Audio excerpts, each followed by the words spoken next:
सेठ जगदीश राय शहर में जिनकी 4 ज्वेलरी की दुकानें हैं, उन्होंने अभी 6 महीने पहले एक धार्मिक स्थल को 1 पांव सोना और 1 लाख नगद दान दिया था और महामारी के दौर में बहुत से जरूरतमंदों की मदद भी की। एक दिन सिलाई कढ़ाई का काम करने वाला रविकांत मदद की उम्मीद में सेठ जगदीश राय के घर पर आया। सेठ जी, मैं रविकांत, आप ही की कॉलोनी में नुक्कड़ पर मेरी सिलाई कढ़ाई की दुकान है। मुझे आपसे कुछ मदद चाहिए थी। कैसी मदद? सेठ जी, मुझे 10,000 रुपए की जरूरत थी। थोड़े समय बाद मैं आपको लौटा दूंगा। ठीक है, मैं अभी दुकान से आया हूं, तुम मुझे अपना फोन नंबर दे दो, मैं तुम्हें कल बताऊंगा। धन्यवाद सेठ जी, कह रविकांत वहां से चल दिया। सेठ जी अब इस सोच में थे कि ये थोड़े समय बाद पैसे लौटाने के लिए बोल रहा है, जरा पता तो करूं कि ये लौटा पाएगा भी कि नहीं। उन्होंने अपने दोस्त मनोहर को फोन लगाया, जो कि रविकांत के पड़ोस में ही रहता है। और मनोहर, क्या हाल है? मैं ठीक हूं भाई साहब, आज इतने दिनों बाद कैसे याद किया? भाई मनोहर, जो तुम्हारे पड़ोस में रविकांत नाम का शख्स रहता है, जिसकी सिलाई कढ़ाई की दुकान है, वह मुझसे 10,000 रुपए मांग रहा था, दे दूं क्या?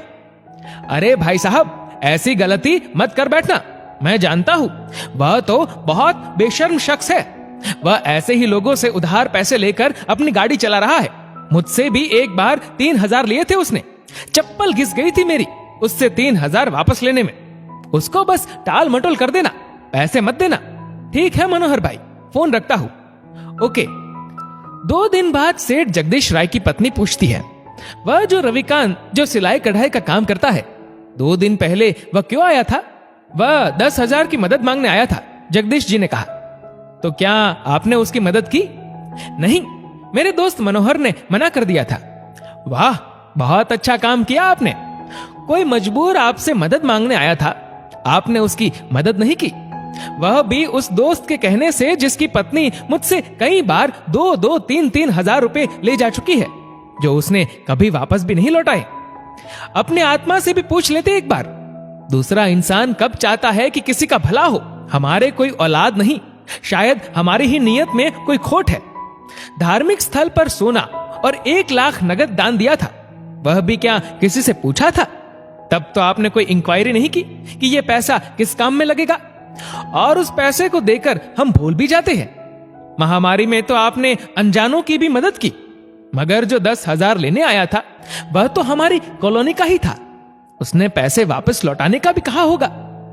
जगदीश राय अपनी पत्नी की बातें चुपचाप सुनते रहे। उनकी पत्नी ने कहा, मैं सुबह उसके घर जाकर उसकी मदद करूंगी।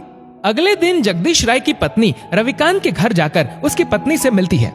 बहन जी, आपके पति हमारे घर 3 दिन पहले 10,000 रुपए मांगने आए थे, मैं वह देने आई हूं।